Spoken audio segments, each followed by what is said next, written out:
You wake up to the sound of your alarm, a noise designed to jolt you into consciousness like an emergency siren. You reach for your phone, and before your feet even touch the ground, your mind is flooded with news, notifications, and a carefully curated highlight reel of other people's lives. By the time you've had your morning coffee, you've already compared yourself to a dozen strangers, absorbed more information than your ancestors would have in a week, and felt the creeping weight of a to-do list that never seems to end. Why does life feel so overwhelming? Why, despite all our technological advancements, medical breakthroughs, and endless entertainment, does modern existence feel harder than ever? Shouldn't life be easier now? Philosophers, psychologists, and sociologists have debated this for years. Some argue that we are biologically wired for a simpler life, one where we live in close-knit communities, engage in meaningful labor, and experience direct cause and effect in our actions. But today, we exist in an artificial landscape of infinite choices, constant stimulation, and invisible pressures. We are drowning in freedom yet starving for purpose. Could it be that progress itself is making life harder?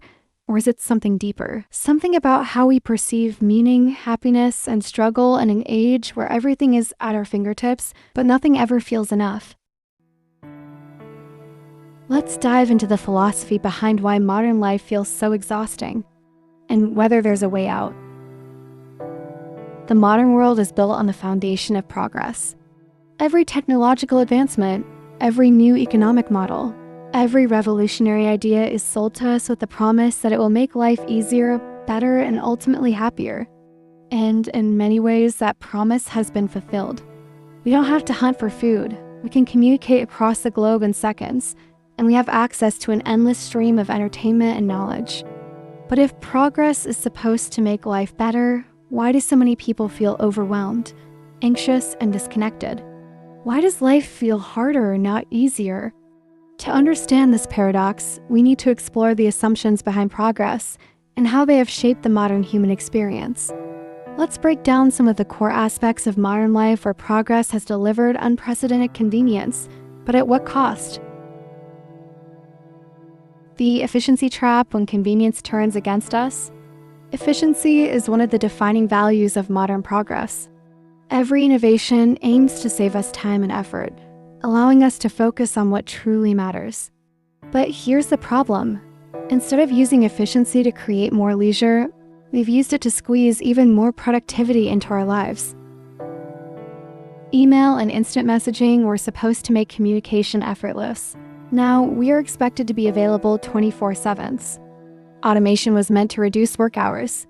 Instead, businesses use it to push workers harder, expecting more output in less time. Online shopping saves us from long store visits, but it has also created a culture of instant gratification and endless consumption, making us feel unfulfilled. What we gained in speed, we lost in peace of mind. Instead of having more free time, we feel pressured to do more with our time. We've become efficiency machines, optimizing every moment of our day, yet feeling like we never have enough time at all. The illusion of choice. Are we happier with infinite options? One of modernity's greatest gifts is choice. Unlike past generations, we aren't limited to a single career path, a small selection of books, or a handful of meals to cook. We have infinite choices. But does having more options actually make us happier? According to psychologist Barry Schwartz, more choice often leads to decision paralysis. The more options we have, the harder it becomes to make a decision, and the more we regret the choices we do make. Imagine scrolling through Netflix for 30 minutes trying to pick the perfect movie, only to end up watching nothing because you feel overwhelmed by the choices. Now apply this to every area of life: careers, relationships, purchases, hobbies. Modern life drowns us in choices, but instead of feeling empowered, we feel stuck. Instead of simplifying our lives, unlimited choice has left us second-guessing every decision, fearing we might be missing out on something better. The result? Anxiety, regret, and the constant feeling that we're never truly satisfied. Hyperconnectivity. Why we're always plugged in but feel more alone. Social media, instant messaging, and global connectivity have made it easier than ever to stay in touch. But Ironically, many people feel lonelier than ever before. How did this happen? 3 major reasons. Shallow interactions versus deep connections.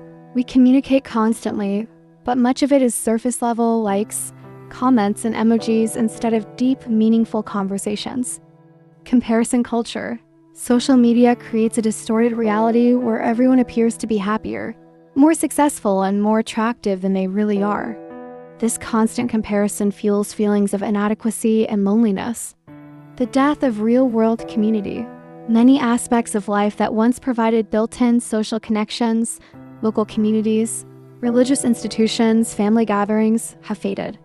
Now, people rely on digital interactions to replace deep, in-person relationships, and it doesn't always work.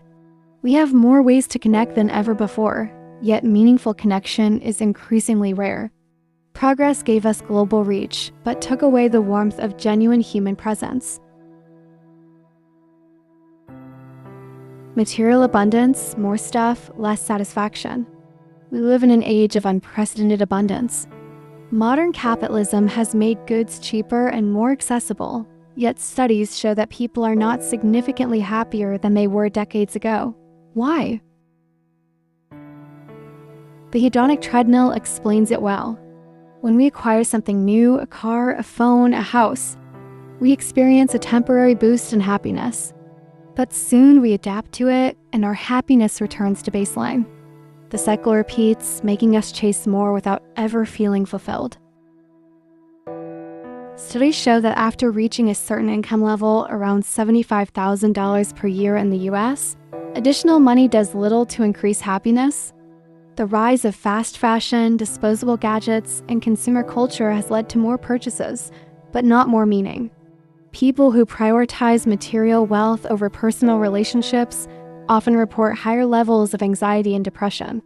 Progress has given us access to more, but it hasn't taught us how to find contentment.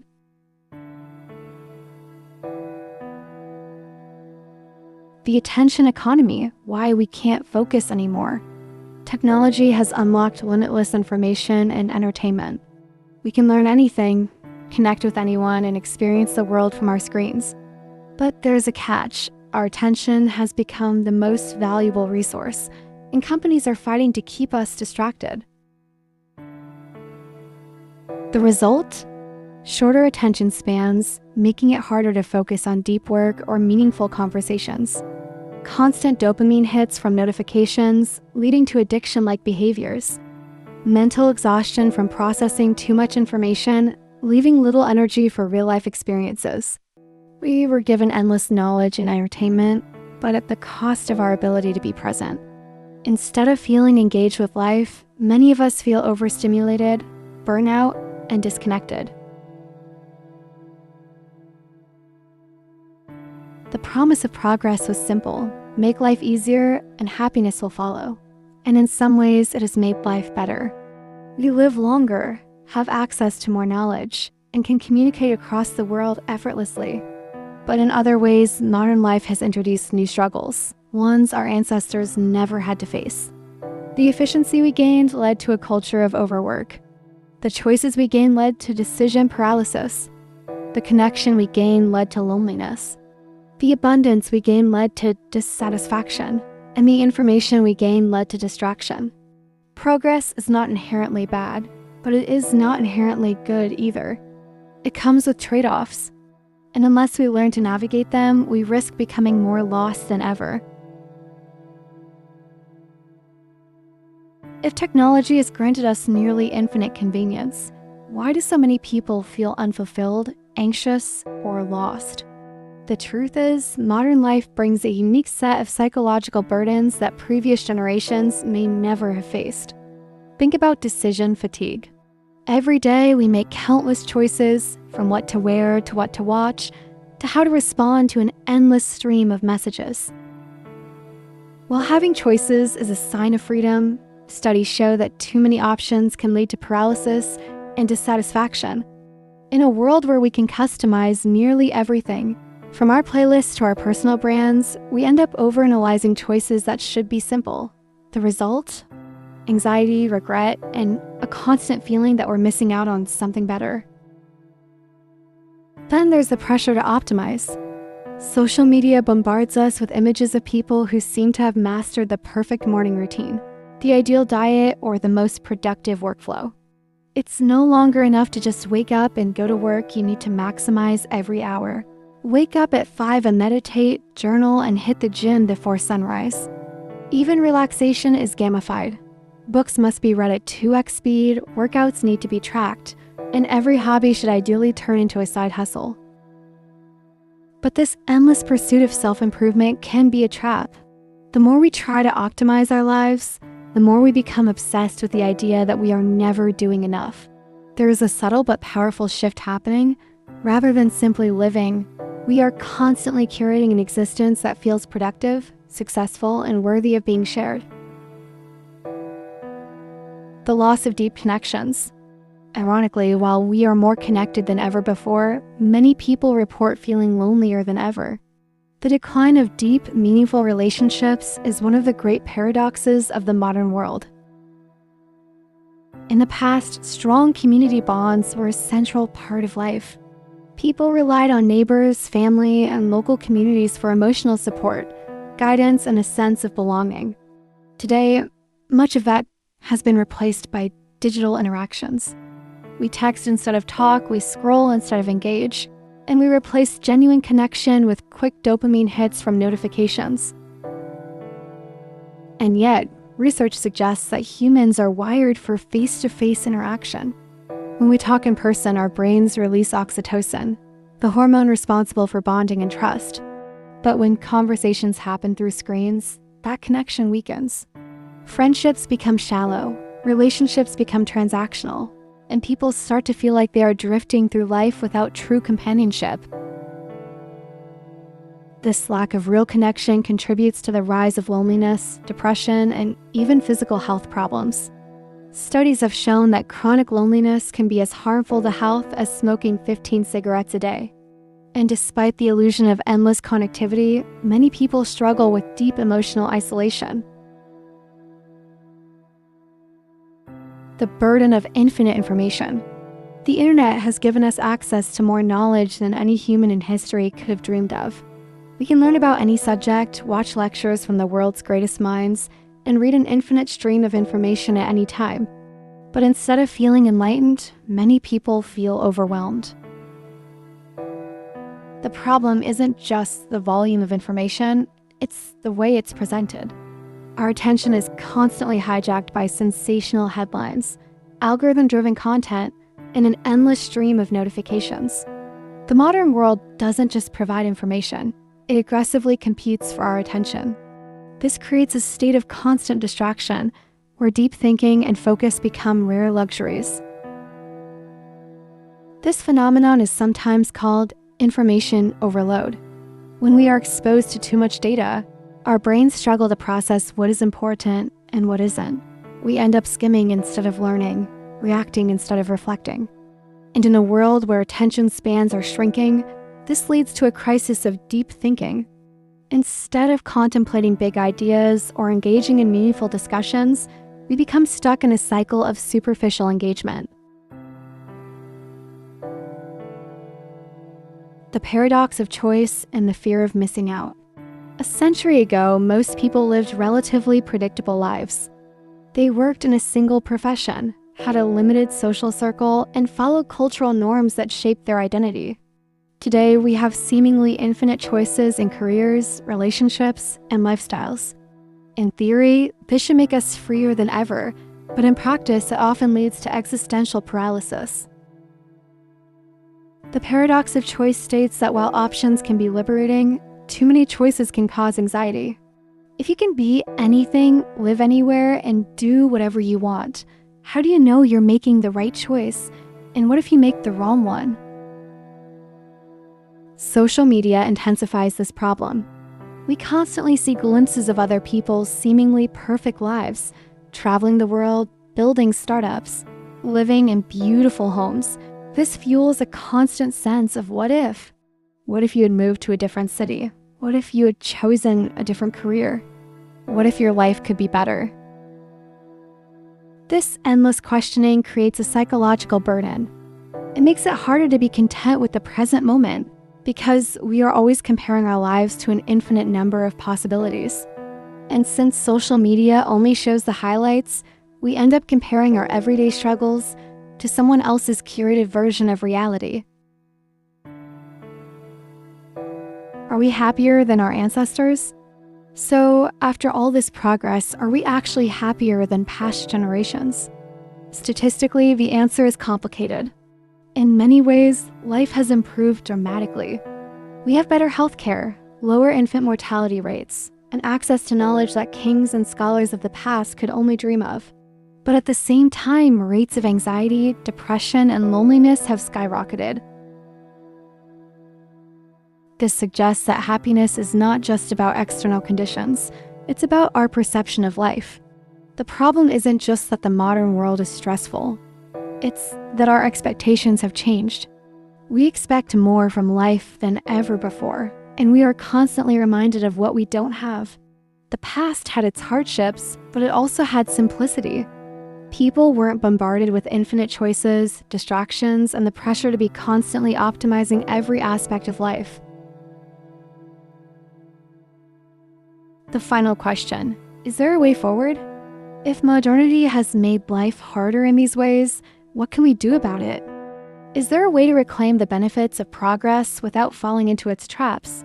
Some argue that the key is intentionality, choosing when to embrace modern conveniences and when to step away. This means setting boundaries with technology, prioritizing real-world relationships, and learning to embrace limitations rather than fearing them. Others suggest that true happiness comes not from having more, but from wanting less, from shifting our focus away from infinite options and toward deeper, more meaningful experiences. Ultimately, the paradox of progress forces us to confront a difficult truth. Happiness isn't something we can mass produce, optimize, or download. It's something we have to cultivate in a world that often encourages the opposite.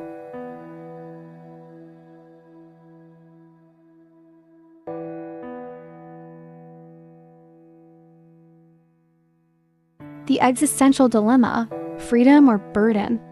The modern world prides itself on individual freedom. We can choose our careers, lifestyles, identities, and beliefs. But while freedom is often seen as the ultimate human right, existentialists argue that too much of it can leave us paralyzed, anxious, and even miserable.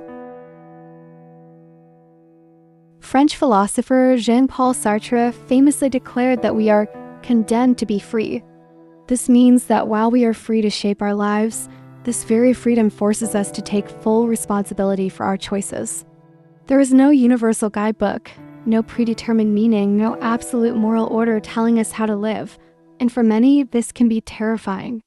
The weight of unlimited choices creates a psychological burden known as existential anxiety, the deep discomfort that arises when we realize that we alone must determine our purpose in a universe that offers no inherent meaning.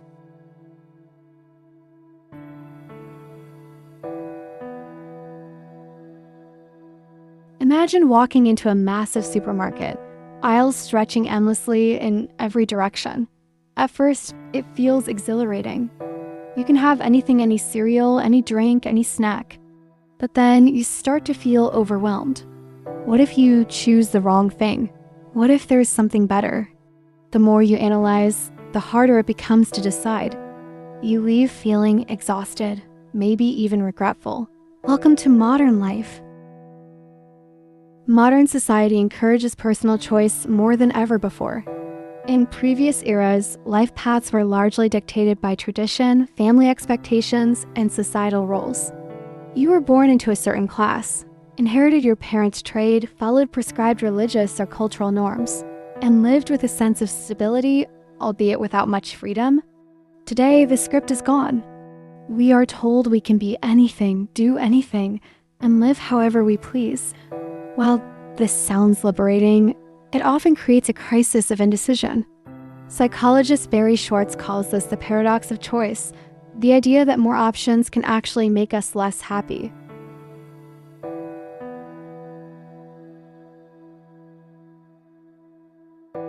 Not too long ago, most people followed relatively clear career paths. You picked a profession, stuck with it, and retirement was the finish line. Now, careers are no longer just jobs, they're expressions of identity. We aren't just working. We're expected to find passion, purpose, and fulfillment in what we do. But here's the catch. What if you don't know what your passion is? The pressure to choose the right career can be suffocating. Every decision feels like a life-defining moment. The result? Many people delay making choices altogether, trapped in a cycle of self-doubt and fear of regret. And even when we do choose, comparison makes it difficult to be satisfied. Social media showcases people thriving in their dream jobs, traveling the world, and loving every second of their work. This creates a false sense of failure if we're not constantly fulfilled by our jobs. Are we doing something wrong? Existentialist thinkers like Sartre and Camus warned about this struggle. Camus described modern work as Sisyphean, endlessly pushing a boulder up a hill, never reaching fulfillment. But what if we've been looking at work the wrong way? Instead of chasing a perfect career, existentialism suggests that we should create our own meaning in whatever we do.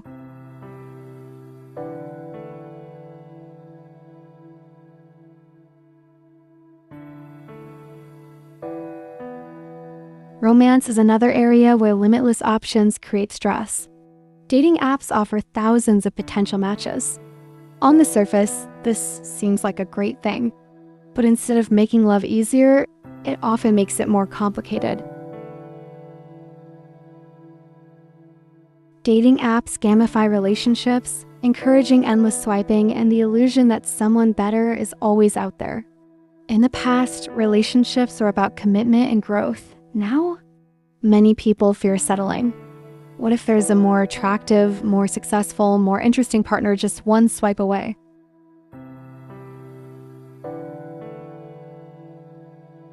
And this doesn't just affect dating. Even within relationships, people feel pressure to have the perfect romance, the kind filled with passion, deep emotional connection, and effortless compatibility. But real relationships require effort, patience, and sometimes struggle. Love is not an algorithmic match. It's a process of building something meaningful together.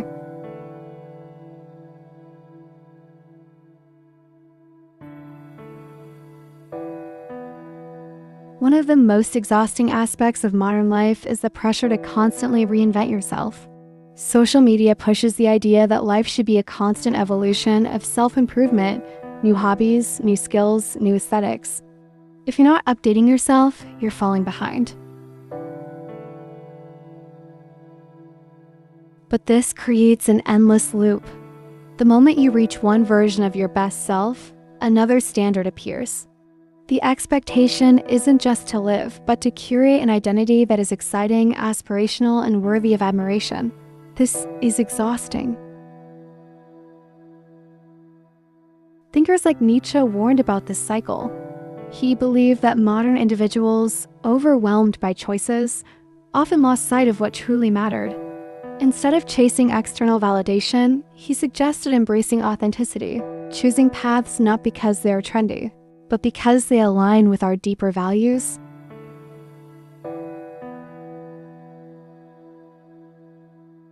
Modern freedom is like being handed a blank canvas with infinite colors. At first, it seems exciting you can paint anything. But then reality sinks in. What should you paint? What if it doesn't turn out right? What if someone else paints something better? Existentialist philosopher Jean-Paul Sartre described this feeling as angst, the deep anxiety that comes from knowing that life has no inherent meaning, and it's entirely up to us to create one.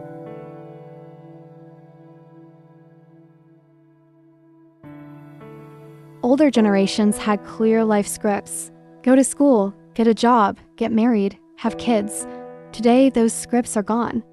We have the terrifying but exhilarating task of writing our own stories, but that freedom can feel like a weight rather than a gift.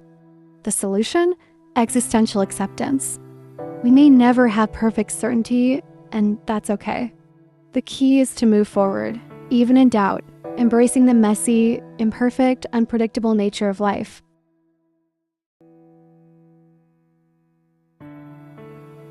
If modern life is overwhelming, it's not because freedom is bad. It's because we haven't been taught how to navigate it. Instead of seeing infinite choices as a curse, we can reframe them as a privilege. Not every decision needs to be perfect. Not every path needs to be optimized. Sometimes the most fulfilling choice is simply the one we commit to, without looking back. Freedom doesn't have to mean anxiety. It can mean opportunity, adventure, and self-discovery. And the best part, we get to define what that looks like.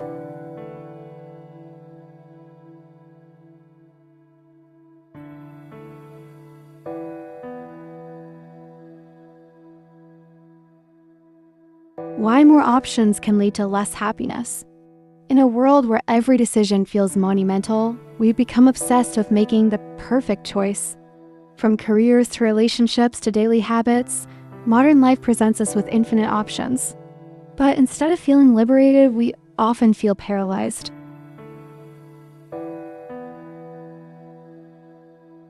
Why? Because with so many possibilities, the fear of regret increases.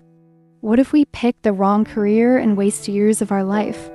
What if we choose the wrong partner and miss out on something better? This is what psychologists call maximization, the tendency to keep searching for the absolute best option rather than settling for something that is simply good enough.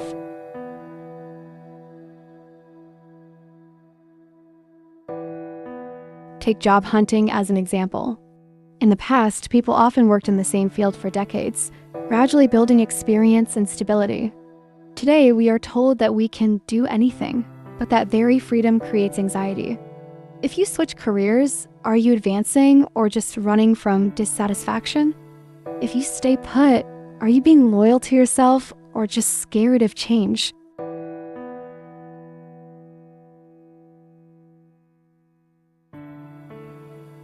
The same dilemma applies to relationships. Dating apps present us with an endless array of potential partners, leading to a grass is greener mentality. Every choice feels replaceable. The result? People struggle to commit, constantly wondering if there's a better match just one swipe away. In a world of infinite choices, nothing ever feels enough.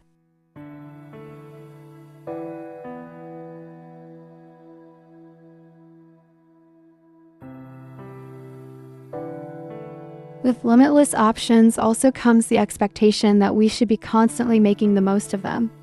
This is why we experience FOMO, fear of missing out, on an extreme scale. If you're not traveling the world, networking at events, building side projects, and optimizing your time, are you really living your best life?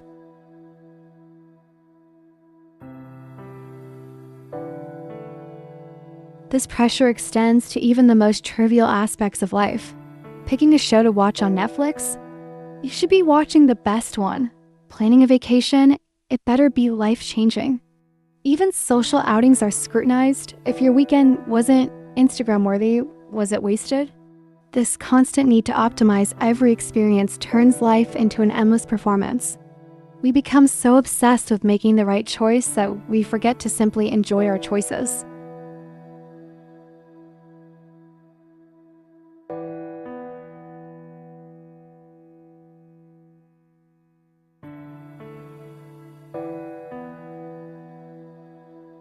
Why too many choices lead to inaction?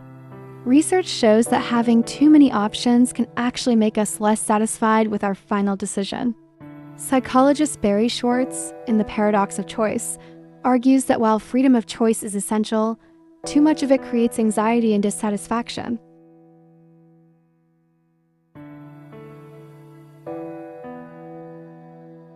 Imagine going to a grocery store with 2 aisles of cereal options versus 20.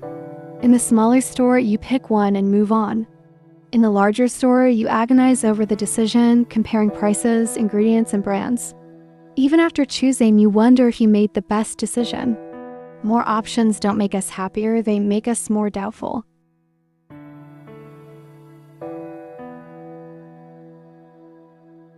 This extends beyond consumer choices to every part of modern life. Whether it's picking a major in college, deciding where to live, or choosing a life partner, we are constantly bombarded with decisions. The result? Decision fatigue, the mental exhaustion that comes from constantly analyzing and choosing.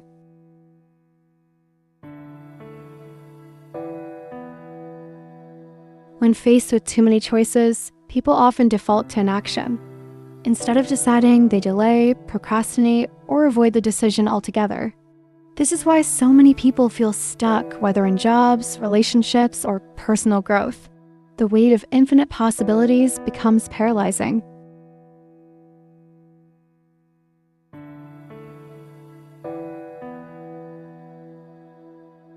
So, what's the solution? How do we live in a world of overwhelming options without succumbing to anxiety and dissatisfaction? Existentialist thinkers offer some insights. 1. Satisficing over maximizing. Instead of searching for the absolute best choice, embrace satisficing, choosing something that meets your needs well enough. Not every decision needs to be perfect. Good enough is often good enough. 2. Set personal limits. Reduce unnecessary decisions by simplifying daily choices. Steve Jobs famously wore the same outfit every day to eliminate small decisions and save mental energy for bigger tasks. Consider doing the same for trivial aspects of life. 3. Accept regret as part of life. No matter what we choose, there will always be paths we didn't take. Accepting that regret is inevitable can free us from obsessing over making the perfect choice. 4. Prioritize meaning over perfection. Instead of chasing external validation, focus on what feels meaningful to you. Not every moment needs to be maximized. Some experiences are valuable simply because they happened. 5. Limit exposure to excessive options. Avoid endless scrolling, whether it's on social media, dating apps, or Netflix. The more choices you expose yourself to, the harder it becomes to feel satisfied with any of them.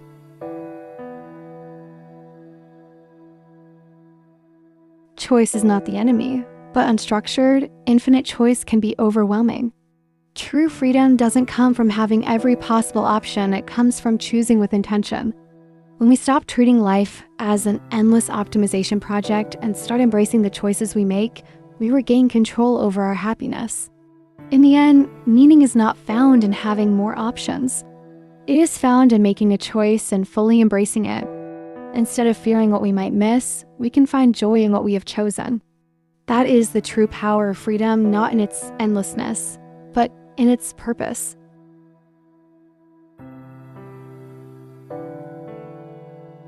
Is social media a distorted reality? Imagine being born inside a dark cave, chained in place so you can only stare at the wall in front of you. Behind you, there's a fire, and between the fire and your back are people moving objects. The only thing you ever see are the shadows of those objects flickering on the cave wall. Since this is all you've ever known, you believe these shadows are reality itself. This is Plato's allegory of the cave, a philosophical thought experiment from over 2,000 years ago. But strangely, it might be more relevant today than ever before. Because what if, in the modern world, social media is our cave? We sit in the dark, staring at screens, watching curated images of other people's lives, believing they represent reality. We don't see the behind-the-scenes struggles, the mundane moments, or the insecurities. We see only the highlights, the perfectly lit, beautifully filtered snapshots of existence. And like the prisoners in Plato's cave, we take these flickering illusions as truth. But here's the question: if social media is a shadow world, then what is real life? Social media isn't just a tool, it's an environment. And environments shape the way we think, feel, and see the world. Just like the cave prisoners, we absorb a reality that has been carefully constructed for us. And the more time we spend in this digital cave, the harder it becomes to separate illusion from truth. 1. The illusion of perfection, why everyone seems happier than you. You open Instagram and see someone vacationing in Santorini, sipping a cocktail against the backdrop of a golden sunset. Another person just got engaged, their diamond rings sparkling under the perfect lighting. Someone else landed their dream job, flashing a beaming smile in their corporate headshot. What you don't see. The Santorini travelers spent an hour taking 50 photos to get the perfect one. The engaged couple had a huge argument the night before, but didn't post about that. The new employee is secretly terrified that they're not good enough for their job. Social media presents a highlight reel, while we live our lives in raw footage. And when we compare our everyday existence, filled with failures, boredom, and insecurities, to the polished perfection we see online, we can't help but feel like we're falling behind.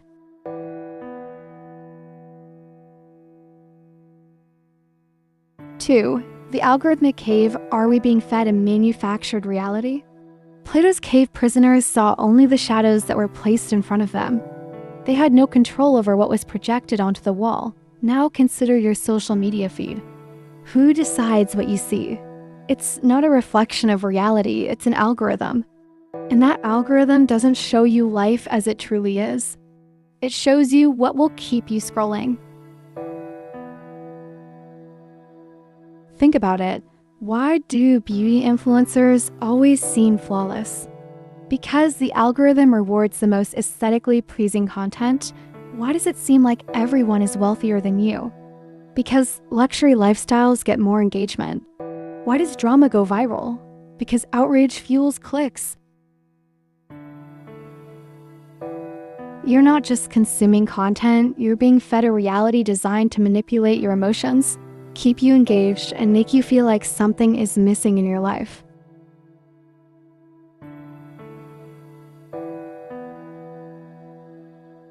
Three, is social media making us unhappy? Fear of missing out, FOMO, is one of the most powerful psychological traps of social media. You see friends hanging out without you. You watch influencers attending extravagant parties. You notice someone getting married, having kids, buying a house, hitting all the traditional milestones. And suddenly, your own life feels dull, as if you're not doing enough, as if happiness is happening elsewhere, and you're the only one left behind. But what if we turn the question around? Are people really as happy as they appear online? Or are they carefully curating their lives to make themselves look happy, just like you might? Most of us know that social media isn't real, yet we still feel inadequate when comparing our messy, complicated realities to the idealized versions we see online. It's like knowing a magician's trick, but still being amazed when they pull a rabbit out of a hat.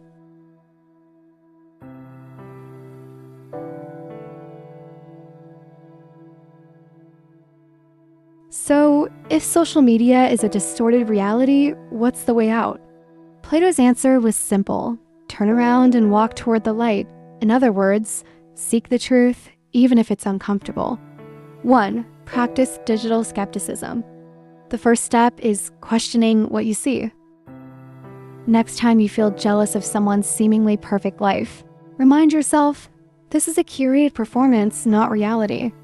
No one posts their failures, their breakdowns, or the nights they feel lost and alone.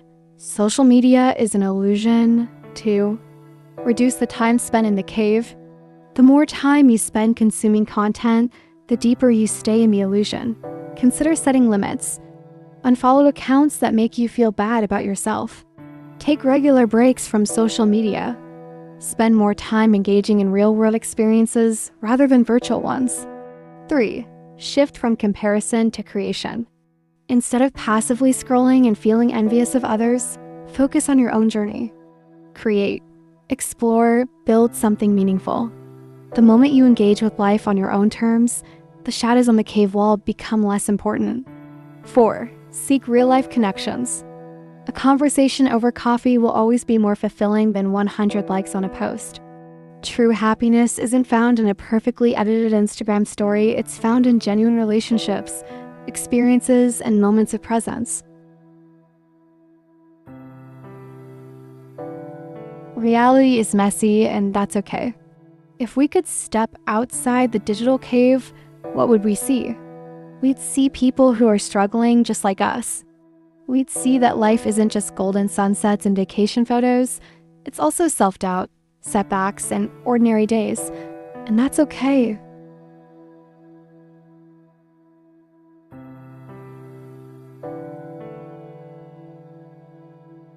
It happens almost automatically.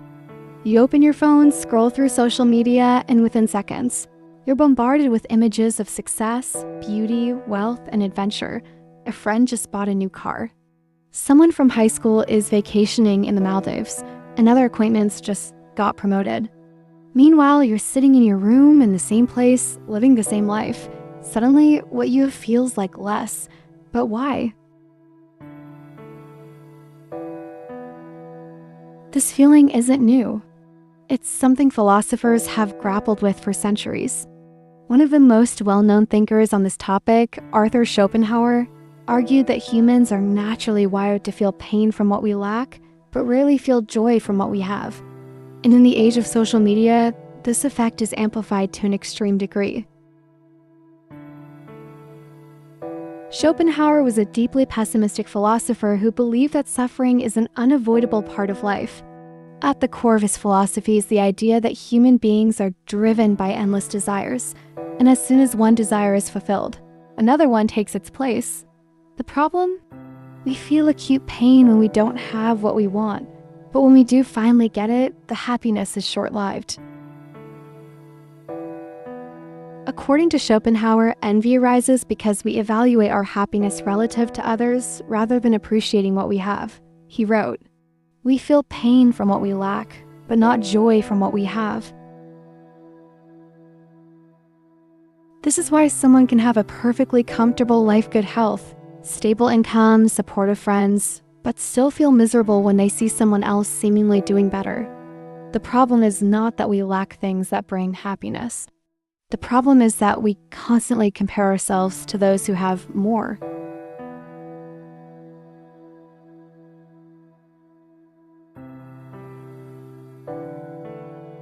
Schopenhauer lived in the 19th century, but his ideas apply even more in the digital age. Back then, people compared themselves primarily to their neighbors or social circles. Today, we are constantly exposed to an endless highlight reel of other people's best moments. Before social media, you might have felt envious of a coworker's new car or a friend's luxurious vacation, but these moments of comparison were limited. Now, comparison is 24/7. Every time you open Instagram, TikTok, or Twitter, you're presented with influencers showcasing their seemingly perfect lives, friends posting only the most exciting parts of their days, strangers displaying wealth and success you may never achieve.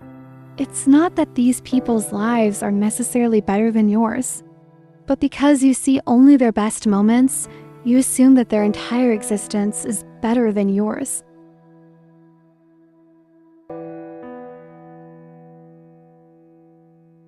Here's another example.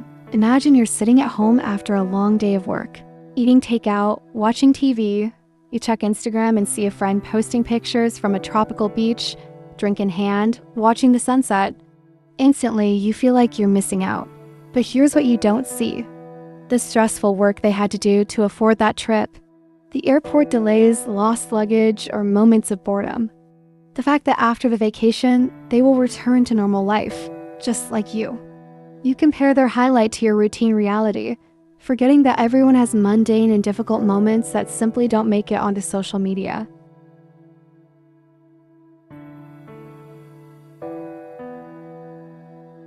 Why comparison never ends? One of Schopenhauer's biggest insights is that desire is never ending. This is closely related to what modern psychology calls the hedonic treadmill, the idea that no matter how much we achieve, we always return to the same baseline of happiness. You wanted a better job, you got it. But now you want an even higher salary, you got fit? Great, but now you compare yourself to people with even better physiques. You saved up and bought a car? Awesome. But now you see someone with a more expensive one. There is always someone doing better. And the more we compare, the less satisfied we become.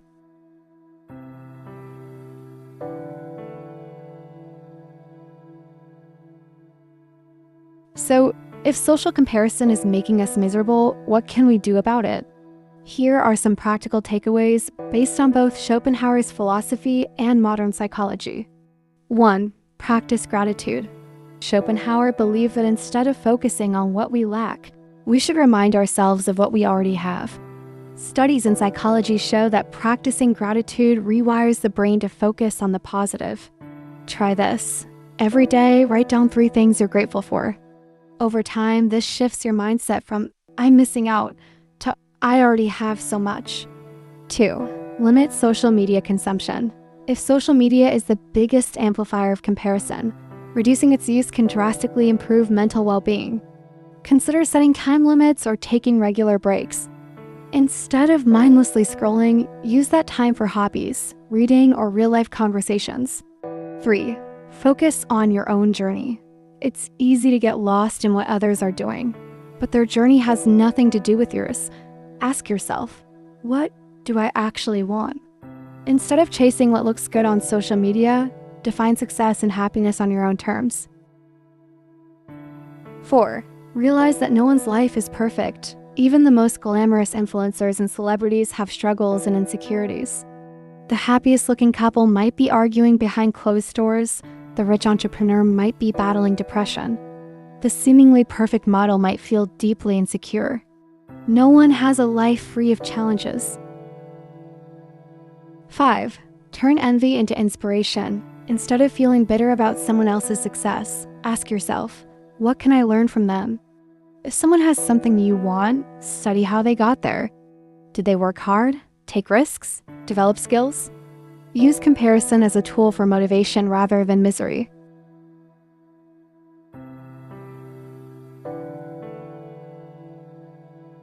Schopenhauer's philosophy reminds us that the root of our unhappiness is not our actual life circumstances, but our tendency to compare. If we can break free from this habit, we can find contentment not in chasing what others have, but in appreciating what we already possess. True happiness comes from shifting focus inward, not seeking validation from others, but defining our own sense of fulfillment. Plato's allegory teaching also applies to modern life. Social media presents a filtered illusion, but reality, our real, unedited lives, is where true fulfillment lies. So the next time you catch yourself falling into the trap of comparison, feeling envy creeping in, ask yourself, am I staring at shadows or am I stepping into the light? Am I comparing my real life to someone else's illusion? The moment you stop playing the comparison game, you start winning at life.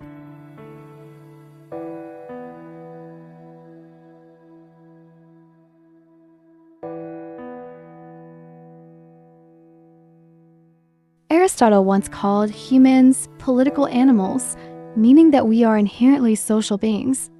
Unlike solitary creatures that thrive in isolation, we need relationships, communities, and a sense of belonging to live fulfilling lives.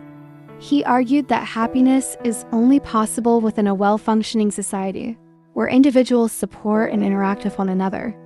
For most of history, community was a fundamental part of daily life. People lived in tight-knit villages, surrounded by extended family and neighbors who relied on one another. Shared responsibilities, raising children, harvesting crops, and maintaining homes fostered deep social bonds. No one lived in true isolation because survival depended on cooperation. But modern life has drastically changed this. Urbanization, technology, and a culture of hyper-individualism have weakened the traditional sense of community. Today, many people live alone, work remotely, and interact more with screens than with actual people. We may be more connected than ever through the internet, but are we truly less lonely? Over the past few centuries, societies have shifted toward individualism, prioritizing personal success, self-sufficiency, and independence. In many ways, this has been a positive development.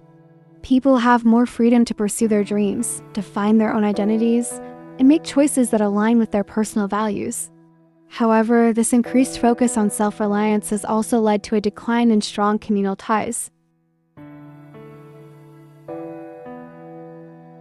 For example, in many Western societies, it is common for young adults to move far from their hometowns for school, work, or personal ambition. While this brings exciting opportunities, it also means leaving behind long-term relationships and support systems. As a result, people often struggle to form new, lasting connections, leading to a deep sense of social fragmentation.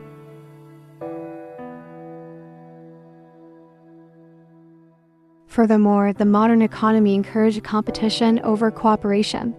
People are pressured to hustle for their own financial success, often at the cost of prioritizing relationships.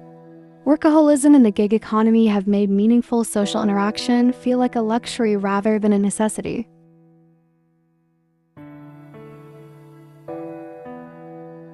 One of the great ironies of modern life is that while we have more ways to communicate than ever, we often feel lonelier.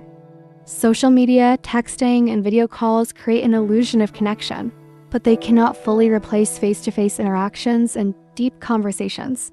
Aristotle believed that true friendship requires shared experiences, mutual trust, and vulnerability qualities that are difficult to maintain through digital communication alone. Liking a friend's Instagram post is not the same as spending an evening together, talking about life and sharing real emotions. A group chat is not the same as a shared meal. Yet, many people rely on these surface-level interactions and wonder why they still feel disconnected.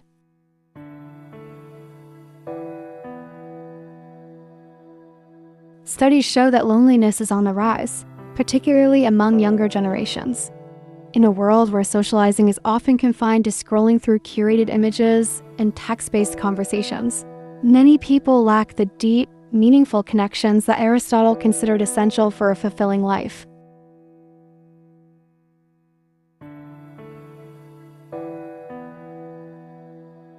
Another factor contributing to modern isolation is the way cities are designed. Unlike small villages where people knew and interacted with their neighbors daily, modern urban environments often discourage spontaneous socialization. People commute long distances for work, leaving little time or energy to build community. Apartment living often means people live side by side without ever speaking to one another. Public spaces, once designed for gathering and conversation, are being replaced by commercialized environments where interactions are transactional rather than social. In the past, town squares, churches, and marketplaces served as natural meeting points for communities. Today, as fewer people attend religious services and public spaces become less interactive, there are fewer organic opportunities for deep social bonding.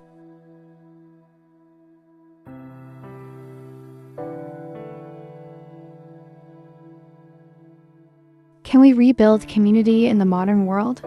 Aristotle would argue that while modern life presents challenges to community building, it is still possible and necessary to cultivate meaningful relationships. But how? 1. Prioritizing local engagement. Instead of focusing solely on online interactions, we can invest in our immediate communities.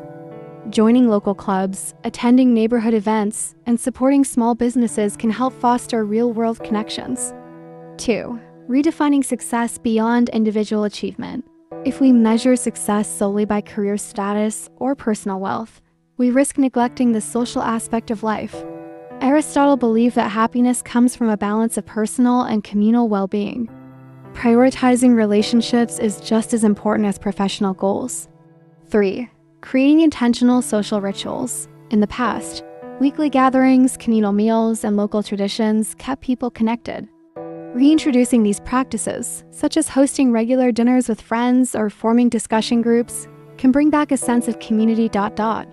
4. Creating intentional social rituals. In the past, weekly gatherings, communal meals, and local traditions kept people connected. Reintroducing these practices, such as hosting regular dinners with friends or forming discussion groups, can bring back a sense of community.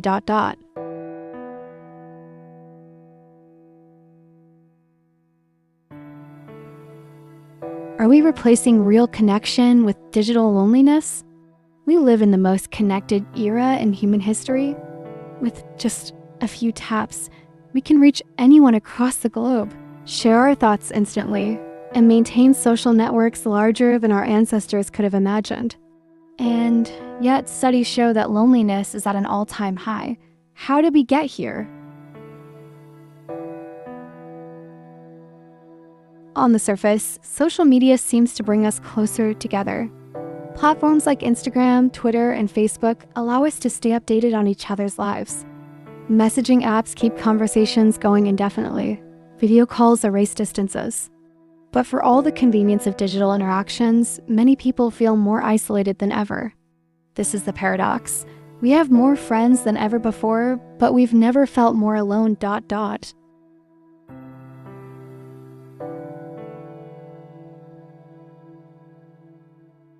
The rise of digital loneliness. Psychologists and sociologists have found that digital communication lacks the depth of real-world interactions. Likes, emojis, and short text exchanges can't replace the richness of face-to-face conversations. Online, we present curated versions of ourselves, masking struggles and vulnerabilities. This creates a world where everyone appears happy and successful except you.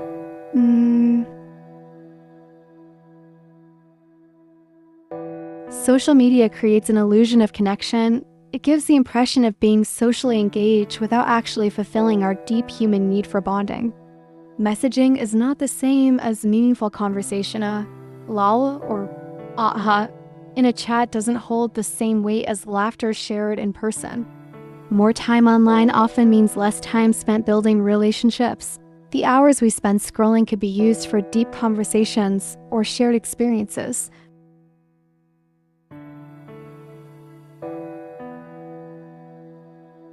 Studies reveal the dark side of social media. A 2018 study by the University of Pennsylvania found that limiting social media use decreases loneliness and depression. Those who spent less time on platforms like Facebook and Instagram reported improved well-being. Research shows that social media can lead to social comparison, making users feel inadequate as they compare their lives to highlight reels of others. The dopamine-driven design of social media keeps people hooked, replacing meaningful interactions with fleeting digital validation. These findings raise an important question. Have we traded deep relationships for shallow interactions?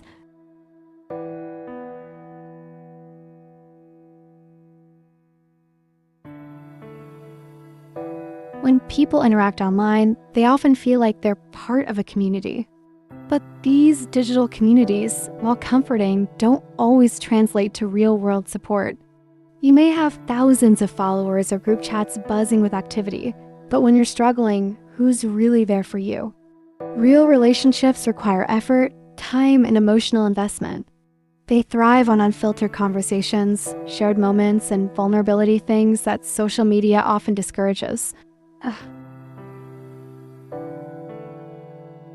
So, what can we do to rebuild real connections in an increasingly digital world and escape the digital loneliness trap? 1. Prioritize face-to-face interactions. Make an effort to meet friends and family in person. 2. Set boundaries on social media use. Reduce scrolling time and focus on genuine engagement. 3. Seek out real communities. Join clubs, attend local events, or engage in activities that foster true connection. 4. Practice deep conversations. Move beyond small talk and share real thoughts and feelings. 5. Be present. Put down your phone during conversations and truly listen. Reclaiming true connection. Social media isn't inherently bad. It can be a great tool for staying in touch. But if we're not careful, it can replace depth with surface-level interactions, leaving us lonelier than before.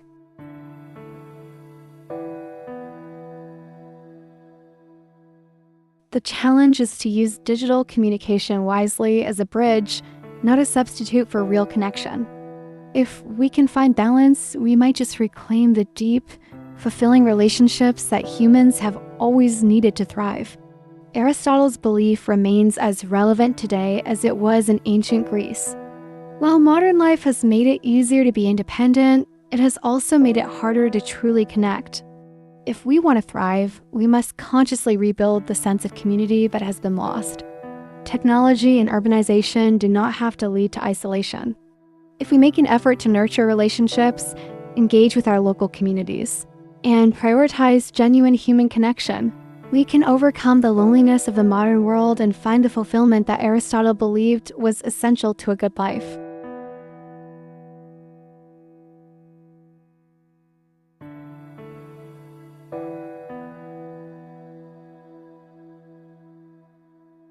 The death of certainty, a world without a unifying truth. For most of human history, people found meaning through religion, tradition, and shared cultural narratives. These structures offered a sense of purpose, moral guidance, and a framework to understand the world. But Friedrich Nietzsche, one of the most provocative philosophers of the 19th century, made a radical declaration: God is dead. Of course, Nietzsche wasn't making a theological claim. He wasn't announcing the literal death of a deity. Instead, he was pointing to a massive shift in human thought. The Enlightenment, scientific advancements, and the rise of secularism had eroded traditional beliefs. The once dominant religious narratives no longer held the same power. And with that, the foundation that structured people's lives was crumbling. This wasn't a celebration. Nietzsche wasn't saying, "Good riddance to religion." He was issuing a warning. Without a shared belief system, society was at risk of falling into nihilism, the belief that life is meaningless, that nothing truly matters. If the old gods and their moral codes no longer guided us, what would take their place?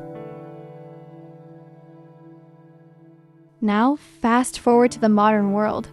We live in an age of infinite perspectives, but no clear truth.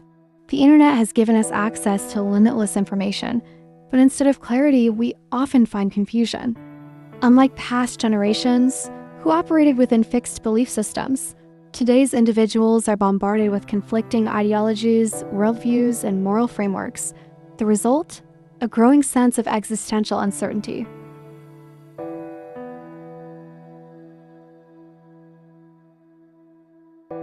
At first glance, having access to unlimited information seems like a good thing. We can learn anything at any time. We can explore different philosophies, question old assumptions, and think critically about the world around us. But this explosion of knowledge comes at a cost: the burden of too many choices. Nietzsche's warning about nihilism seems eerily relevant in the digital age. When everything is questioned and nothing feels certain, it's easy to fall into paralysis. If one day you're convinced that stoicism is the key to happiness, and the next you're drawn into existentialist dread, how do you ground yourself? When every belief has a counter-argument, how do you decide what's true? The internet amplifies this uncertainty. Every day, we are exposed to thousands of opinions, some insightful, some contradictory, some outright misleading. Instead of clarity, we are left with doubt. This flood of perspectives can make it feel as though no single idea is trustworthy, leading to a sense of intellectual exhaustion.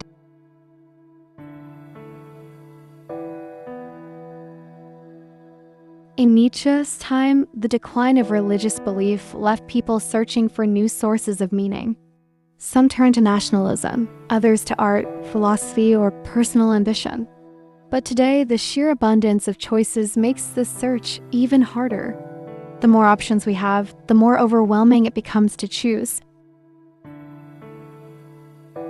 Imagine walking into a library with millions of books, each claiming to have the answer to life's biggest questions. How do you decide which one to read? Now imagine that every book contradicts the others, leaving you uncertain about which path to follow. This is what the digital age has done to meaning. It has fragmented it into countless competing narratives. Some people react to this by embracing nihilism, concluding that no belief system is valid and that life is inherently meaningless. Others respond with radical certainty, clinging to extreme ideologies as a way to escape uncertainty.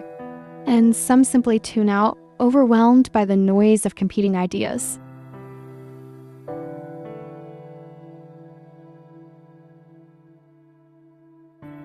Nietzsche didn't believe we should surrender to nihilism. He proposed that, in the absence of divine authority, humans must create their own values to become what he called the Übermensch, or the Overman. This meant actively shaping our own meaning instead of passively inheriting it from outdated structures. But how do we apply this in a world flooded with information? Here are some ideas. Develop a personal philosophy. Instead of being swayed by every new perspective, take time to reflect on what actually resonates with you. Read widely, but also think deeply. What ideas feel meaningful to you and why? Limit information consumption. Just because we can access unlimited knowledge doesn't mean we should consume it all. Setting boundaries, whether it's limiting social media, Curating your reading material or focusing on specific areas of study can help prevent intellectual burnout. Embrace uncertainty without fear. The fact that there are many perspectives doesn't mean there's no truth. The key is to be comfortable with not knowing everything. Accepting uncertainty while still striving for wisdom can be liberating. Act instead of overthinking. Meaning isn't just something you think about, it's something you live. Instead of endlessly analyzing different worldviews, test them in real life. Try practicing a philosophy instead of just reading about it. Nietzsche's warning about the death of God was not just about religion. It was about the consequences of losing a shared foundation for meaning. The modern world has amplified this crisis, leaving many people feeling lost in a sea of conflicting ideas.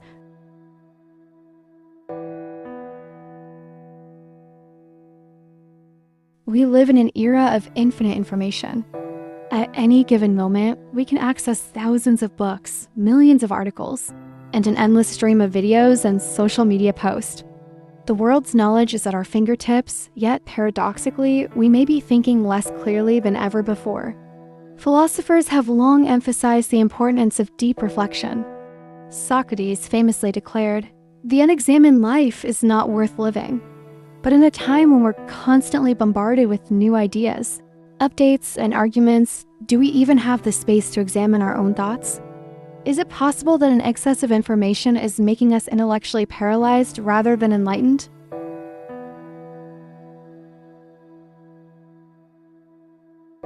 In the past, people typically received their worldview from a few central sources: religion, community, and family traditions.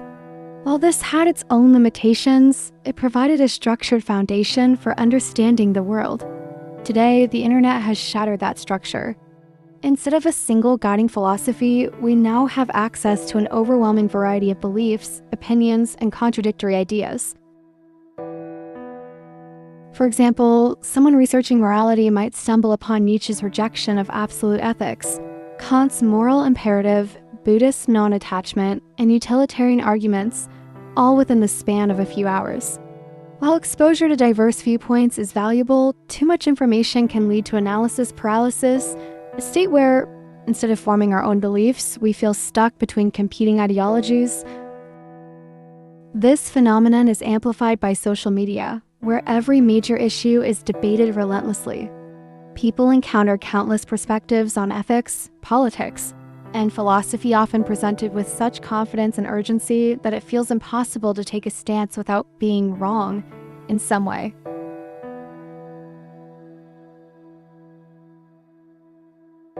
Another danger of information overload is the illusion of knowledge. Simply consuming a vast amount of content does not mean we truly understand it. The philosopher Francis Bacon warned against mistaking the accumulation of information for wisdom, emphasizing that true understanding requires careful contemplation and experience. Modern consumption habits often prioritize speed over depth. We skim articles, watch summary videos, and scroll through endless feeds of ideas, absorbing fragments of knowledge without sitting with them long enough to develop our own thoughts. This creates an intellectual landscape where we feel informed but may struggle to articulate what we actually believe. Imagine a person who reads multiple summaries of Nietzsche's philosophy online but never spends time reading his actual works or thinking deeply about their implications. They may feel knowledgeable about nihilism, but do they truly understand it? More importantly, have they critically engaged with it in a way that allows them to integrate or reject it in their personal worldview?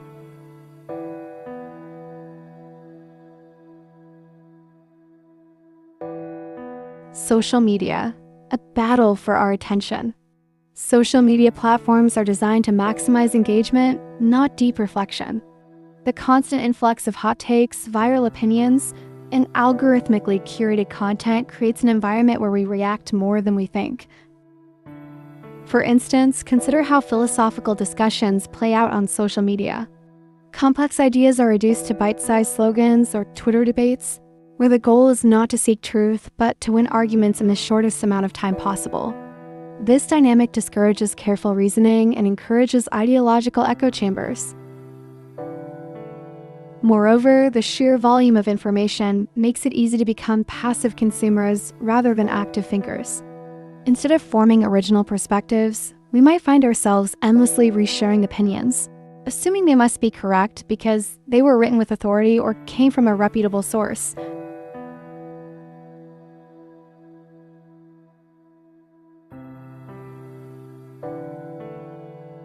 Philosophers from different traditions have emphasized the importance of solitude and contemplation. Marcus Aurelius wrote in Meditations about the necessity of self-reflection. Buddhist traditions emphasize mindfulness and detachment from distractions. Thoreau withdrew into nature to cultivate deep thought. These figures understood that wisdom requires space, a kind of mental breathing room to process and synthesize ideas. But in the digital age, solitude is hard to come by. The default mode of existence is distraction. Even in moments of stillness, people reach for their phones, consuming more content instead of sitting with their own thoughts. When was the last time you sat in silence and simply thought without music, without notifications, without a podcast filling the space?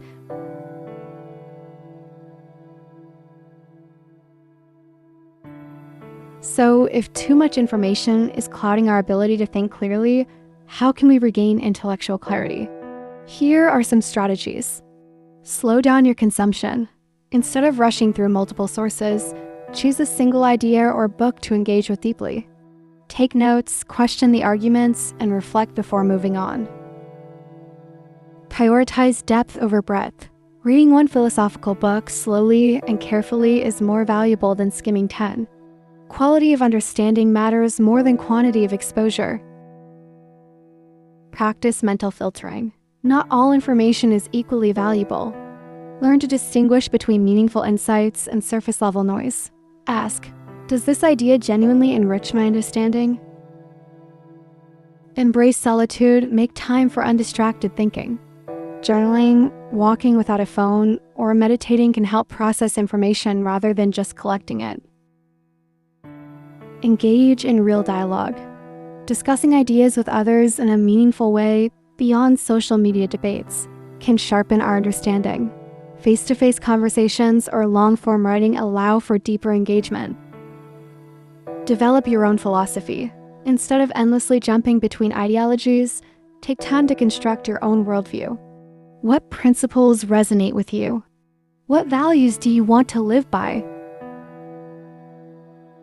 In an age of information overload, the greatest skill we can cultivate is discernment. By slowing down, prioritizing depth, and embracing contemplation, we can transform the noise into wisdom, a personal philosophy that guides us, not just in what we know, but in how we live.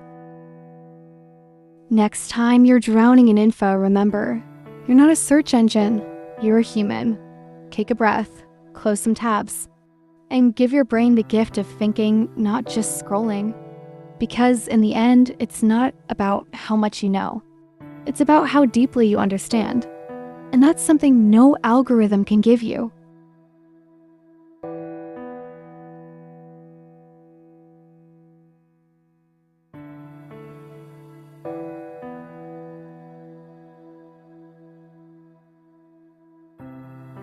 Ever feel like work is just a thing you do to pay for the things you don't have time to enjoy? Like you clock in, clock out, and wonder, is this it? Karl Marx wasn't a fan of the 9-to-5 grind. His ideas about alienation might explain why modern work feels so soul-crushing. He believed that modern labor had stripped people of meaning, reducing them to mere cogs in a machine. His theory of alienation argues that in a capitalist system, workers become disconnected from the very things that make work meaningful: creativity, autonomy, and a sense of purpose. So let's dive in. Is work making us less human? And if so, what can we do about it? Marx identified 4 ways in which capitalism alienates workers. 1. Alienation from the product of labor. Workers produce goods, but they don't own or control them. A baker baking a cake, but someone else eats it. A factory worker assembling smartphones all day, but never being able to afford one. Their labor benefits someone else, leaving them with no connection to what they create. 2. Alienation from the act of production in traditional craftsmanship. A shoemaker would design, craft, and sell shoes, taking pride in their work. In modern industry, a worker on an assembly line may spend years tightening the same bolt, never seeing the final product. Work becomes repetitive and devoid of creativity. 3. Alienation from other workers. Work should be a communal experience, but capitalism often pits workers against each other, competing for promotions, better wages, or simply job security. Workers compete rather than collaborate, eroding the community. 4. Alienation from oneself. When workers have no control over their labor, they lose their sense of self. They work not out of passion but necessity, leading to frustration, exhaustion, and even existential despair. Their job feels like a chore, not a calling. Labor becomes a means of survival, not self-expression. When people spend most of their waking hours at jobs they don't care about, it takes a toll on their mental health. Studies show that job dissatisfaction is linked to higher rates of anxiety, depression, and even physical health issues like heart disease. The Sunday night dread before work, the exhaustion at the end of the day, the feeling of being replaceable, all of this adds up. Take the modern office worker, someone who spends hours filling out spreadsheets, attending meetings that could have been emails, and replying to never-ending messages. By the end of the day, they may feel drained, but what have they actually created? Many white-collar jobs involve pushing digital paperwork with no tangible results. The sense of accomplishment is often missing, replaced by a vague, persistent burnout. Alienation doesn't just isolate us from our work, it isolates us from each other. In a competitive labor market, workers are pitted against one another for jobs, promotions, and resources. This erodes solidarity, replacing collaboration with rivalry. The gig economy exacerbates this, turning colleagues into competitors. Without collective bargaining or job security, workers are left to fend for themselves in a system designed to exploit their labor. 2 baristas might be competing for shifts, not realizing their boss is the real problem. The irony is we're all in the same boat, but we're too busy rowing to talk.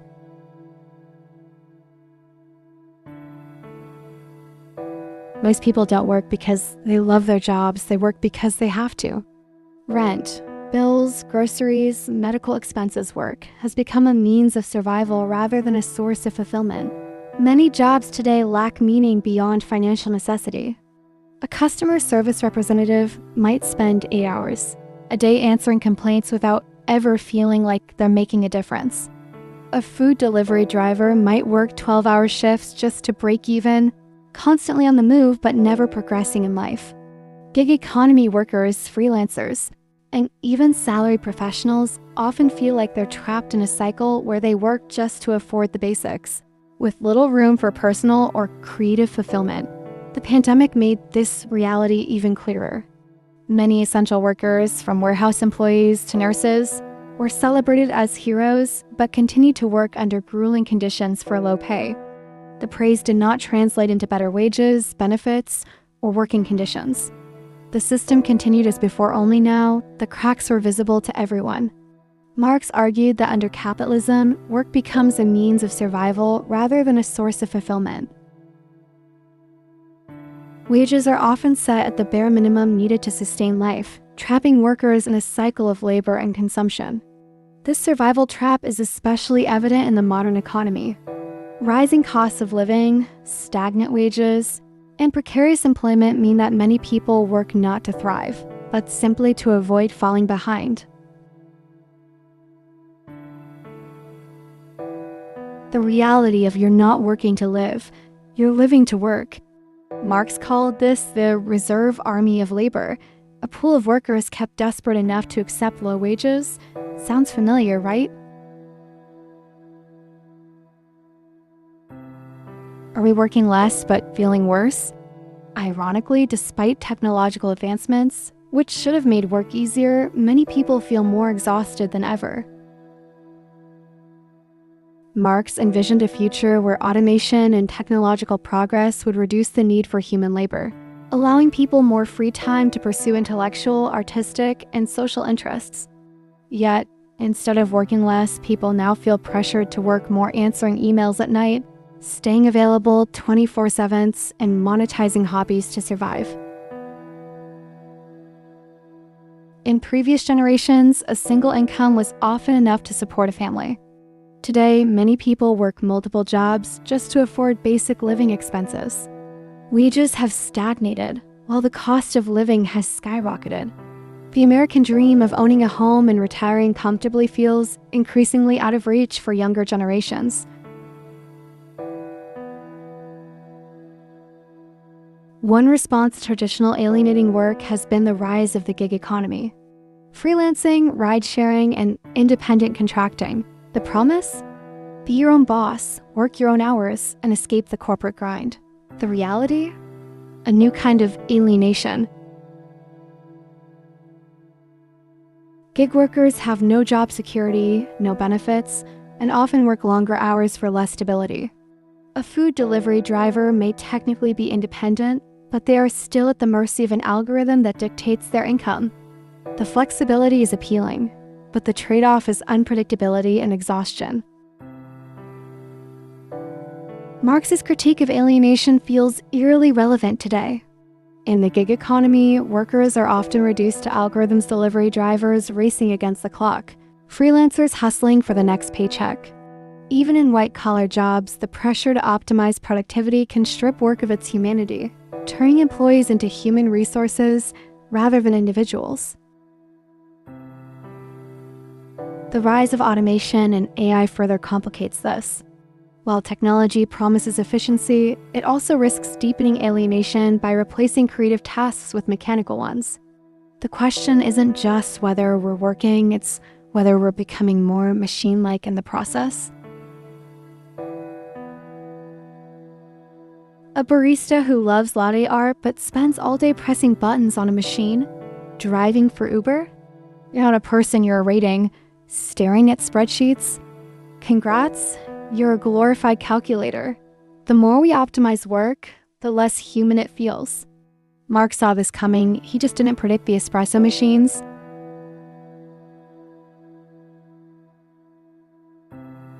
The creativity crisis. One of Marx's key insights was that labor should be a form of self-expression, a way to channel creativity and contribute to the world. But modern work often stifles this potential. Jobs are fragmented into narrow tasks, leaving little room for innovation or ownership. This creativity crisis isn't just a personal loss, it's a societal one. When work is reduced to survival, we lose the collective benefits of human ingenuity, art, invention, and progress. The irony is we work to afford hobbies, but work leaves us too tired to enjoy them.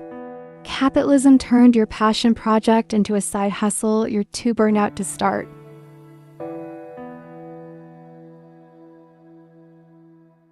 Marx's solution to alienation was radical: overthrow capitalism and create a system where workers own the means of production.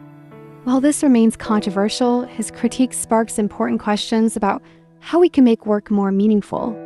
Modern alternatives include cooperatives, universal basic income, and policies that prioritize worker well-being over profit. The goal isn't just to survive, it's to thrive, both individually and collectively. How to unalienate yourself? Here's the good news. You don't need a revolution to feel less alienated. Step 1. Find meaning outside work. Volunteer, create, or just exist. The modern obsession with productivity often makes people feel like they're only valuable when they're working. What if we redefine success not by money or job titles, but by well-being, relationships, and personal growth? Step 2. Unionize. Seriously, your coworkers are your allies, not your competition. In contrast to the top-down corporate model, some businesses are worker-owned, meaning employees share profits and have a say in decision-making. This helps restore a sense of autonomy and investment in one's labor. Step 3. Advocate for change. Support policies that value people over profits. As technology advances, some philosophers and economists argue that we should shift towards a society where work is less central to identity and survival. If AI and robots can handle most labor, should humans be forced to work at all? Marx's alienation theory isn't just a critique of work, it's a call to reclaim our humanity. Because work shouldn't just be about survival. It should be about creation, connection, and meaning. So next time you feel like a cog in the machine, remember, you're not a robot, you're a human. And humans deserve more than just a paycheck. They deserve a life worth living. You can't fix capitalism overnight, but you can start by reclaiming your humanity.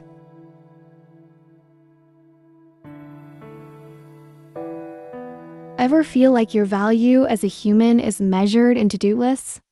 Like, if you're not hustling, grinding, or side hustling your side hustle, you're worthless. Welcome to the cult of productivity, where your worth is a spreadsheet and your happiness is a KPI. But here's the question, is this really what life's about? Or have we been brainwashed into thinking our value is tied to how much we can cram into 24 hours? Is our worth tied to productivity? And if not, what is it tied to? The modern obsession with productivity stems from capitalism's demand for constant growth. In this system, time is money and efficiency is king. But this mindset reduces human beings to mere inputs workers whose value is measured in output. The result? A culture that glorifies busyness, equates rest with laziness, and ties self-worth to achievement. This productivity trap not only harms individuals, but also perpetuates systemic inequalities, as those who can't keep up are marginalized. Why you feel guilty for napping? You take a nap and wake up feeling like you've committed a crime. Why? Because society told you rest is for the weak. Productivity culture is a pyramid scheme, and we're all at the bottom.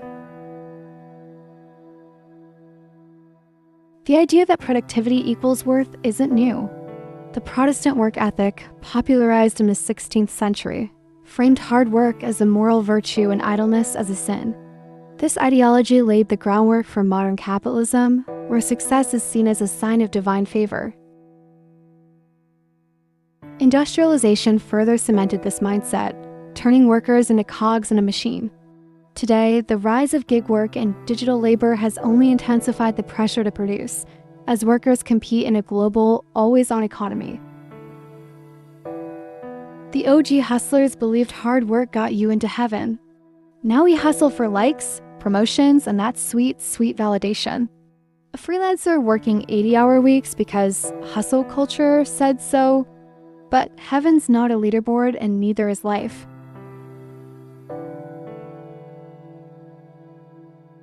The pressure to be constantly productive takes a heavy toll on mental health. Anxiety, depression, and burnout are on the rise as people struggle to meet unrealistic expectations. The irony is that productivity often decreases as stress increases. Chronic overwork leads to fatigue, decreased creativity, and lower quality output, undermining the very goals it seeks to achieve. Why you're exhausted but still broke? Let's talk burnout. The cycle, work harder gives get tired, gives work less effectively, gives feel guilty, gives repeat. The irony, you're so busy being productive that you're actually less productive. Like a student pulling all-nighters to ace exams, only to bomb them from exhaustion. Hustle culture is a hamster wheel, and you're the hamster. Social media amplifies the productivity trap by creating a curated highlight reel of success. Influencers flaunt their hustle, while algorithms reward constant activity. This creates a distorted reality where everyone seems to be achieving more, faster, except you. The result is a toxic cycle of comparison and inadequacy, where self-worth is tied to likes, followers, and perceived productivity. Why Instagram makes you feel like a slacker? Ever scroll through Instagram and feel like a potato? The illusion. Everyone's launching startups, writing novels, and baking sourdough. The reality, they're probably just better at filters. Social media is a highlight reel, not real life. Stop comparing your behind the scenes to someone else's trailer.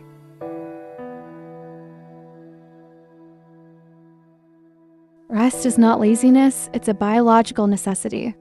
Sleep, relaxation, and play are essential for physical and mental health. Yet, in a productivity-obsessed culture, rest is often seen as a luxury or a sign of weakness. This mindset ignores the science of productivity. Studies show that rest improves focus, creativity, and problem solving. By prioritizing rest, we can actually achieve more, not less. Let's normalize doing nothing. The science. Your brain needs downtime to function. The reality, binge watching The Office for the 10th time is basically a brain reset. Rest isn't lazy, it's strategic. If our worth isn't tied to productivity, what is it tied to? Philosophers, psychologists, and spiritual leaders offer varied answers. Connection, compassion, creativity, and simply being. The challenge is to shift societal values away from output and toward intrinsic worth. This requires rethinking education, work, and social systems to prioritize well-being over profit. Here's the truth. Your worth isn't a metric. The shift from what have you done to who are you? The goal, a world where people are valued for their humanity, not their hustle. Productivity isn't evil, but when it becomes the sole measure of our worth, it robs us of what makes life meaningful: connection, joy, and simply being alive. So next time you feel guilty for resting, remember, you're not a robot, you're a human. And humans deserve more than just a to-do list. They deserve a life worth living. Your worth isn't what you do, it's who you are.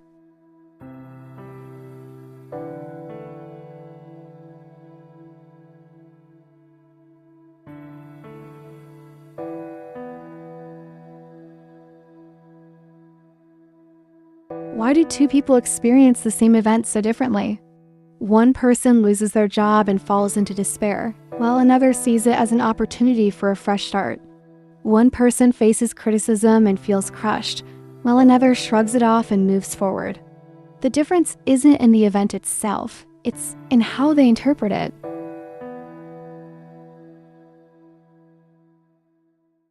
This is the core of Stoicism, an ancient Greek philosophy that teaches that our suffering doesn't come from external events, but from our perception of them. The Stoics believe that while we can't control the world, we can control our response to it. At the heart of Stoicism is a simple yet profound idea. There are things we can control and things we cannot. The Stoic formula is control what you can, let go of what you can't. What we can't control: the economy, other people's actions, aging, unexpected setbacks. What we can control: our thoughts, our reactions, our mindset, and our actions. Most suffering, according to Stoicism, comes from trying to control the uncontrollable. If you stress over a rainy day, corporate layoffs, or someone else's opinion of you, you're wasting energy on something outside your influence. The Stoic solution: let it go.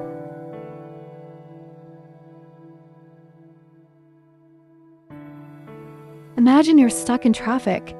You can fume about being late, curse the other drivers, and let frustration ruin your mood, or you can accept that traffic is beyond your control and use the time to listen to a podcast, reflect, or simply breathe.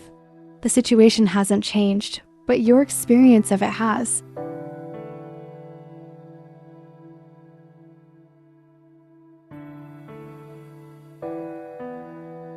The Stoics argued that events themselves are neutral.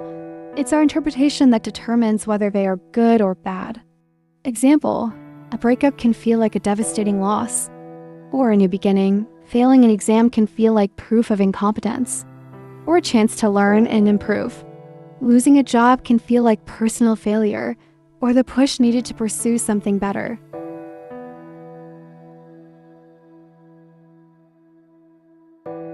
A modern example of this is cognitive reframing, a psychological technique where people actively shift their perspective on the situation. Studies have shown that people who practice reframing experience less stress, better mental health, and greater resilience in the face of adversity. This idea is echoed in Buddhism as, well, suffering isn't caused by pain itself, but by our attachment to how we think life should be.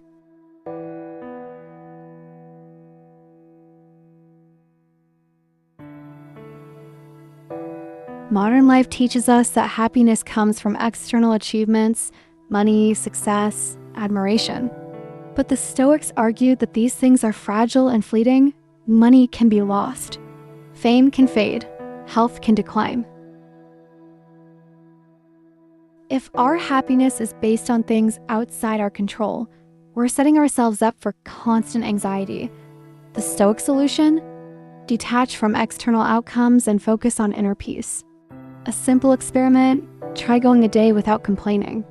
No matter what happens, accept it as it is. By the end of the day, you'll likely notice that your circumstances didn't change, but your experience did.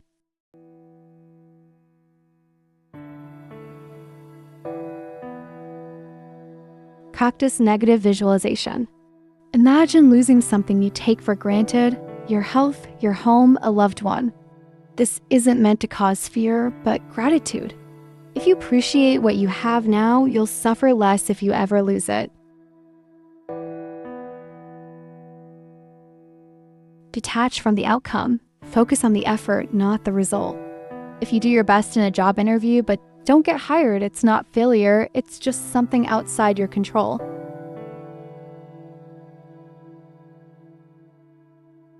Ask, will this matter in a year? Most daily frustrations are insignificant in the long run. Learning to zoom out reduces stress.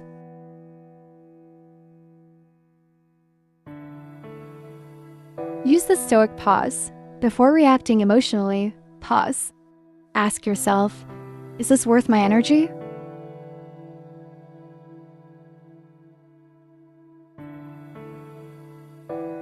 Pain, disappointment, and hardship are inevitable. But suffering, that's optional. If we can train our minds to see events differently, we can become unshakable in the face of life's chaos. So, is Stoicism just cold detachment? Or is it the ultimate freedom liberation from suffering itself? What if true power isn't controlling life, but controlling how we see it?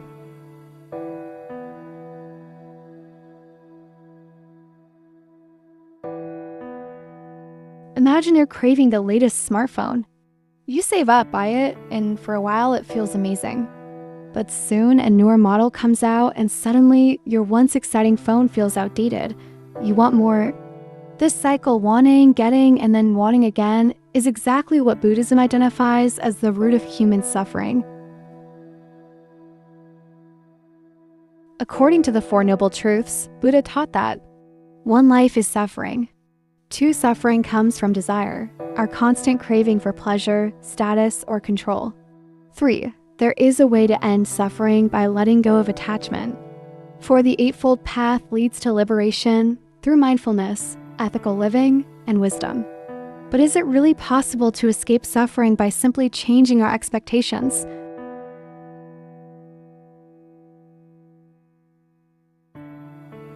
Why desire creates pain? Desire itself isn't always bad. Wanting food when hungry or seeking meaningful relationships is natural. The problem is attachment, the belief that we can only be happy if we get what we want. Examples: you expect people to always treat you kindly. When they don't, you feel hurt. You expect your job to fulfill you. When it doesn't, you feel empty. You expect life to go a certain way. When it doesn't, you suffer. The issue isn't what happens to us, it's how attached we are to a specific outcome.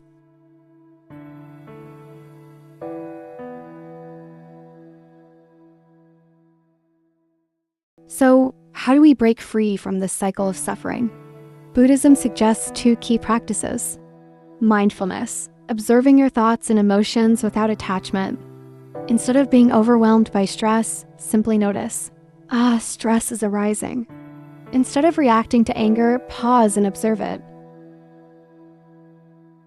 Meditation, training the mind to be present rather than chasing desires. Studies show meditation reduces stress, improves focus, and increases happiness. The goal isn't to suppress thoughts, but to detach from them like watching clouds pass in the sky.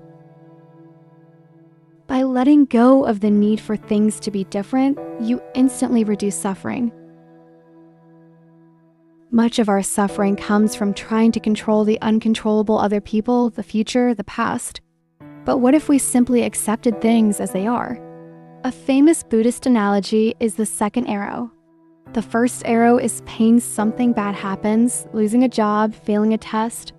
The second arrow is suffering our mental reaction. This is unfair. I'm a failure. The first arrow is inevitable. The second arrow, that's optional. Can we be happy with less? Consumer culture tells us happiness comes from more money, more success, more possessions. But Buddhism suggests the opposite. Happiness comes from needing less. Experiment. Try gratitude meditation. Instead of focusing on what you lack, focus on what you already have. Practice voluntary simplicity. Spend a day without social media, unnecessary spending, or distractions. Notice how freeing it feels. By reducing unnecessary desires, we automatically reduce suffering. Buddhism doesn't say we should be emotionless robots. It simply suggests that by letting go of attachment, we can experience life with less suffering and more peace. So, is happiness about getting what we want, or is it about wanting less? And if we could change our expectations instead of the world, would we finally be free?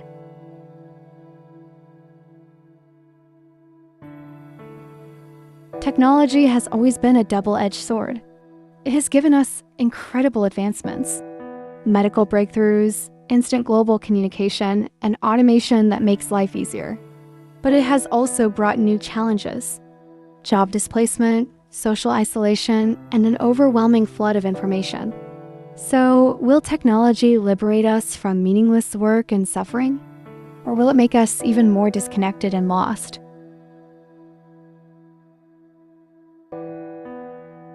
Is AI and automation the end of work? For centuries, work was tied to survival. You had to farm to eat, build to live, trade to earn. But with automation, many of these tasks are disappearing. AI can now write articles, generate art, and compose music, replace customer service jobs with chatbots, automate manufacturing and logistics, reducing the need for human labor. This raises a huge question. If AI does everything, what will humans do? Some argue this is a good thing. If machines handle mundane tasks, we'll have more time for creative, intellectual, and personal growth. This was Marx's dream. A world where humans didn't just work to survive but pursued meaningful activities. But others fear a crisis of purpose.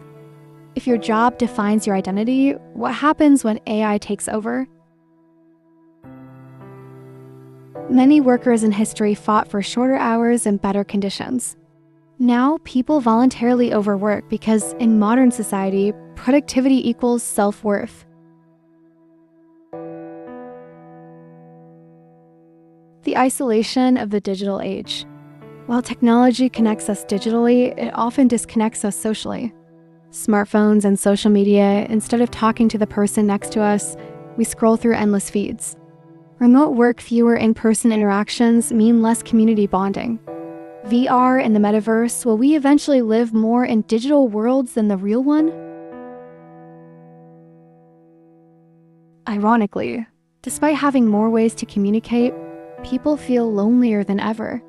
Studies show that heavy social media users report higher rates of depression and anxiety, often because of constant comparison. So does technology bring people together? Or does it create an illusion of connection while making real-life bonds weaker? We have unlimited access to knowledge, but is that always a good thing? The internet gives us answers instantly, but does that stop us from deeply thinking? The 24-hour news cycle keeps us informed, but does it just make us anxious? Social media gives us infinite opinions, but does it make it harder to form our own? Ancient philosophers spent years contemplating ideas. Today, we skim articles in seconds. Are we consuming too much to truly understand anything? Is this just the new normal? Technology isn't going away. AI, automation, and digital life will only expand. The real question isn't whether technology is good or bad, but how we use it. Will we let it control our lives, dictate our happiness, and replace real experiences? Or will we use it consciously as a tool for learning, connection, and creativity? Maybe the future isn't about rejecting technology or fully embracing it, but about finding balance. The real challenge is, can we stay human in an increasingly digital world?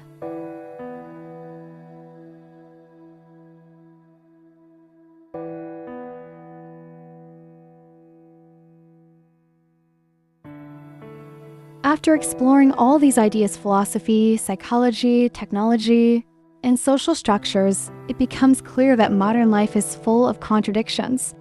We have more freedom than ever, yet many feel lost and unfulfilled. Progress has made life more convenient, but not necessarily happier. We're more digitally connected than ever, yet loneliness is at an all-time high. So what do we do? Do we resist technology, reject modernity, and try to return to simpler times? Or do we fully embrace this new world and find ways to adapt? The truth is, there's no easy answer. Only ways to rethink how we engage with the world. If modern problems are unavoidable, maybe the only real solution is a shift in perspective. What if, instead of chasing external validation, we focused on internal fulfillment? Instead of feeling overwhelmed by infinite choices, we embrace purposeful limitations. Instead of seeking meaning in constant productivity, we redefine success as personal growth and connection. Many philosophies, Stoicism, Buddhism, existentialism, suggest that suffering isn't always about the world itself, but about how we interpret it. Maybe modern life doesn't need to change. Maybe we need to change how we approach it. Everyone struggles with different aspects of modern life. Some feel trapped by work, others feel lost in endless information, and many struggle with loneliness in a hyper-connected world. At the end of the day, the challenges of modern life remind us that we're all in this together, and that by questioning, connecting, and caring, we can build a world that values people over productivity and meaning over metrics. Life's messy, and modern times don't make it easier. But here's the thing, we can't control everything, just how we handle it. So take a breath, focus on what you can change, and let the rest go. That's where the real power is.